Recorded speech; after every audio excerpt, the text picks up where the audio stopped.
성인이 된 자녀와의 소통, 여러분은 어떤 고민을 하고 계신가요? 자녀가 자라면서 점점 독립해가는 과정을 지켜보는 것은 자연스러운 일이지만 그 과정에서 대화가 줄어들고 거리가 멀어지는 것처럼 느껴질 때가 있죠.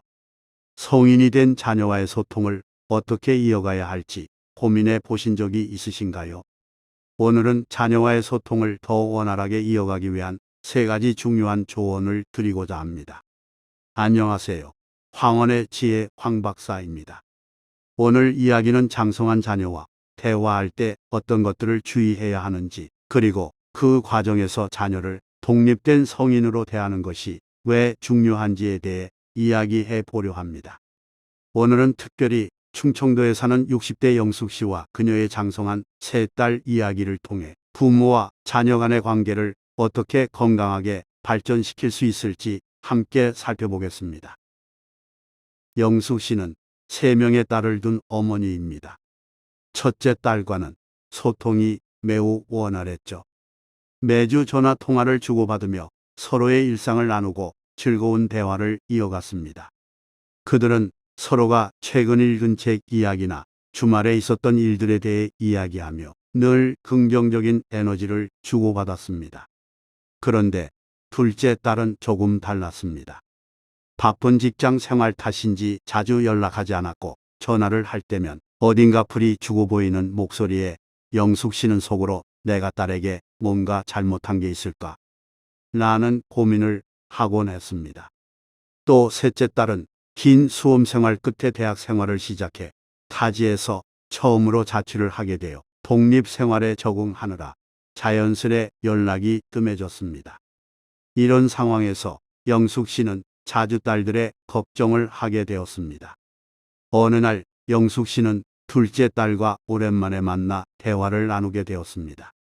침묵이 흐르던 중 둘째 딸이 갑자기 입을 열었습니다. 엄마, 사실 엄마랑 통화할 때마다 나한테 뭔가 잘 해주려는 마음은 알겠는데 가끔 너무 무거운 주제들이 많아서 부담스러워.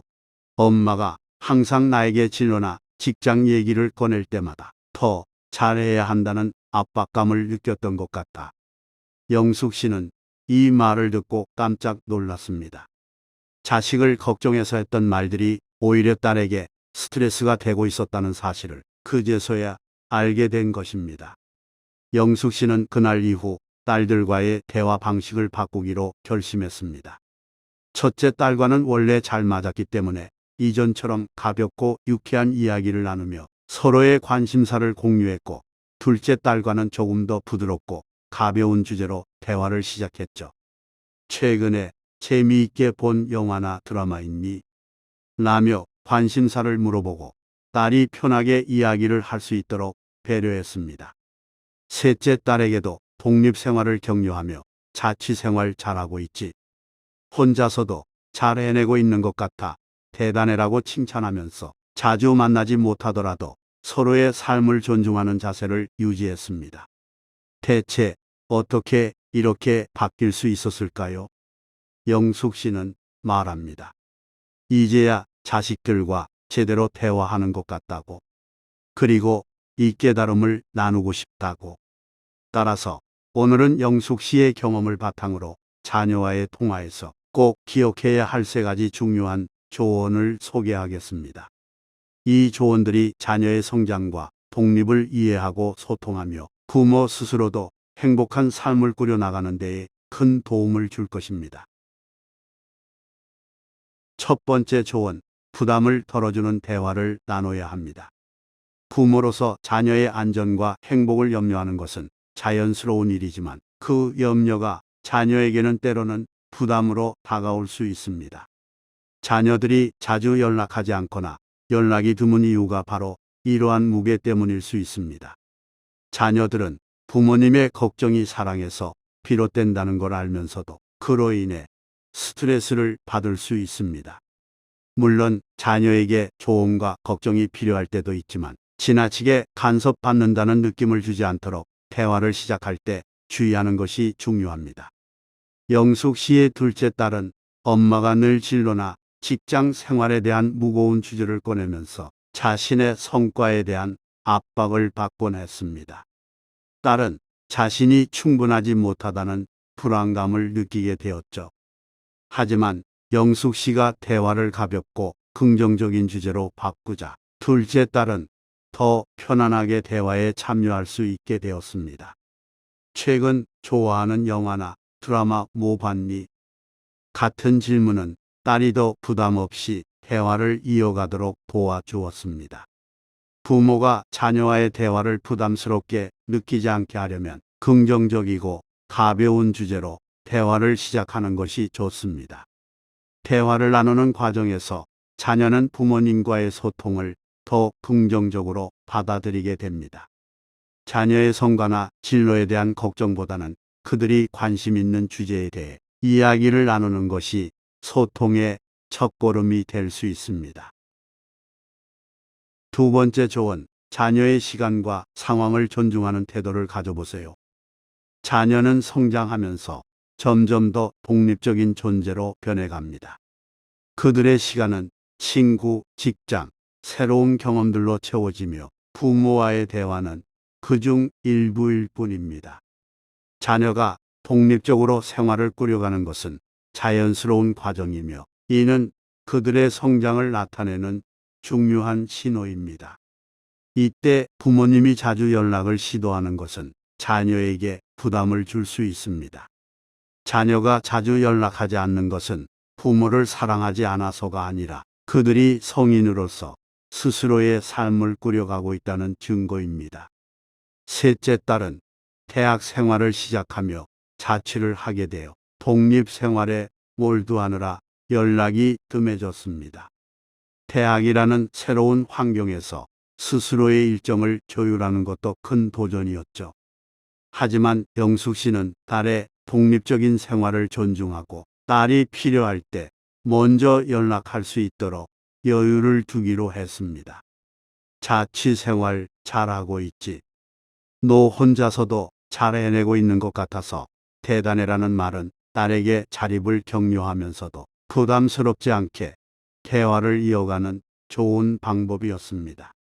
자녀의 시간을 존중하는 것은 부모가 자녀의 독립성을 인정하고 그들의 선택을 존중한다는 신호입니다.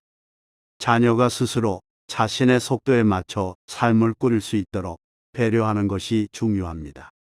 자녀가 스스로 연락할 수 있도록 기다리는 여유를 가지면 자녀는 더 자유롭게 부모와 소통할 수 있게 됩니다. 세 번째 조언, 소통 방식을 자녀의 선호에 맞춰보세요. 오늘날 자녀들은 전화보다는 문자나 메신저, 영상통화 등을 통해 더 자주 소통하는 경향이 있습니다. 이는 자녀들이 일상 속에서 빠르고 간결하게 의사소통을 하고 싶어하는 현대적인 생활 방식과 맞물려 있죠. 자녀와 더 원활한 소통을 위해서는 자녀가 선호하는 소통 방식을 이해하고 그에 맞춰야 합니다. 자녀가 짧은 카톡 메시지나 메신저로 소통하는 것을 좋아한다면 부모님도 그에 맞춰 소통하는 것이 좋습니다. 영숙 씨는 첫째 딸과는 주로 전화로 소통했지만 셋째 딸과는 짧은 카톡 메시지로 일상적인 대화를 나누었습니다. 셋째 딸은 긴 대화보다는 짧은 메시지로 즉각적인 소통을 선호했기 때문에 영숙 씨도 이에 맞춰 대화 방식을 조정했습니다. 시간 날 때 내 이야기 들려줘와 같은 메시지는 부담 없이 소통을 이어가는데 큰 도움이 되었습니다. 이런 작은 배려는 딸이 편안하게 연락할 수 있도록 분위기를 만들어 주었습니다. 자녀의 소통 방식을 존중하는 것은 자녀와의 소통을 보다 원활하게 만들어줍니다. 부모가 자녀의 생활 패턴과 소통 방식에 맞춰주면 자녀는 부모와의 대화를 더 자연스럽고 편안하게 여깁니다. 각 자녀가 선호하는 소통 방식을 파악하고 그에 맞춰 대화를 나누는 것은 자녀가 부모님과의 소통을 더 즐겁게 느끼게 하는 중요한 요소입니다. 결론적으로 자녀와의 대화를 성공적으로 이끌어가기 위해서는 부담을 덜어주는 대화, 자녀의 시간과 상황을 존중하는 태도, 그리고 자녀의 소통 방식을 존중하는 유연성이 필요합니다. 부모가 자녀의 독립을 인정하고 그들의 성장을 지지할 때 자녀는 부모와의 소통을 더욱 편안하고 즐겁게 느끼게 됩니다. 자녀가 성장하고 독립해 나가는 과정을 지켜보는 것은 기쁜 일인 동시에 부모에게는 상실감이나 외로움을 줄 수 있습니다. 하지만 양육의 궁극적인 목표는 자녀가 스스로의 삶을 꾸리고 독립된 성인으로 성장하는 것입니다. 부모와 자녀 모두가 각자의 삶을 완성해 나가기 위해 꼭 필요한 과정입니다. 많은 부모님들이 자녀가 사춘기를 지나며 자연스럽게 멀어지는 모습을 보며 상처를 받기도 하고 성인이 된 자녀의 독립을 받아들이지 못하는 경우도 종종 있습니다. 하지만 자녀에게 지나치게 의존하는 마음은 부모와 자녀 모두에게 부정적인 영향을 미칠 수 있습니다. 부모가 자녀를 통해 자신의 행복을 채우고자 한다면 자녀는 오히려 부모로부터 부담을 느끼고 관계가 더 멀어질 수 있습니다. 자녀는 부모의 지나친 기대와 희생을 원하지 않으며 자신의 삶을 존중받기를 원합니다. 부모님들은 자녀의 독립을 받아들이기 전에 스스로의 독립을 먼저 고민해 보는 것이 중요합니다. 자녀에게 온전히 의존하는 삶에서 벗어나 자신의 기쁨과 행복을 찾는 방법을 배워야 합니다. 나는 나의 기쁨과 행복을 위해 애쓰고 있는가? 라는 질문을 스스로에게 던져보세요. 자신의 목표와 방향을 스스로 설정하고 나 자신을 위해 살아가는 모습을 자녀에게 보여줄 때 부모로서 진정한 독립을 이루게 됩니다. 부모가 자신의 삶을 독립적으로 살아가면 자녀 또한 그 모습을 보고 배우며 자연스럽게 자신도 독립된 성인으로 성장하게 됩니다. 부모로부터 물리적, 심리적 독립을 이루어야 자녀는 스스로의 인생을 책임지며 살아갈 수 있는 힘을 가지게 됩니다. 이 과정에서 부모와 자녀 간의 관계는 더욱 건강하고 균형 잡힌 모습으로 발전하게 될 것입니다.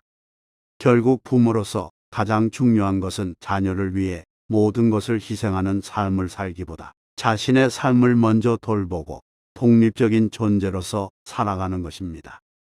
그래야만 자녀에게 좋은 본보기가 되어 그들도 자연스럽게 독립해 나갈 수 있습니다. 부모의 독립은 자녀의 독립을 돕는 가장 강력한 기반이며 부모와 자녀 모두가 진정한 성장을 이루는 길입니다. 지금까지 황혼의 지혜 황 박사였습니다. 부모님과 자녀가 서로를 존중하며 함께 성장할 수 있기를 진심으로 응원합니다. 감사합니다.